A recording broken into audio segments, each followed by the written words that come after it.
సినిమాకి 50,000 కోట్లు కాదు 1,00,000 కోట్లు కూడా 1,00,000 కోట్లు కానీ రాకపోతే ఈ సినిమా కానీ 1,00,000 కోట్లు కానీ రాకపోతే ఇంకా నేను హైదరాబాద్ కనపడను కనిపించకుండా పోతాను. నేషనల్ అవార్డు పక్కన రామ్ చరణ్కి ఆస్కార్ అవార్డు అంటే సినిమాకి ఆస్కార్ అవార్డు వచ్చిన తక్కువే.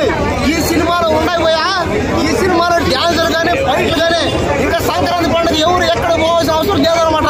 సినిమా చూస్తే చాలా అంతే. ఇంకా సంక్రాంతి పండుగ అంటే సినిమాలోనే ఉందంతే.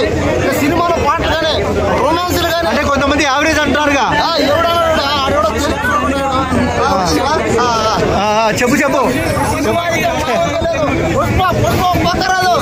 ఈ సినిమాలో ఒక్క సీన్ పుష్ప సినిమా కొట్టేస్తారు అంతే. కాబట్టి సినిమాలో అయితే ఎవరు క్లైమాక్స్ ఎలా అనిపించింది తమ్ముడు? ఎవడా సినిమా బాగలేదని ఎవడన్నా వచ్చాడు కదా ఇప్పుడే చెప్తున్నా. ఆయనే ఏం చేస్తారు వదిలేక ఫ్యాన్స్ ఉన్నారు. పైగా ఆయన గ్లోబల్ స్టార్ అయినా చెప్పినా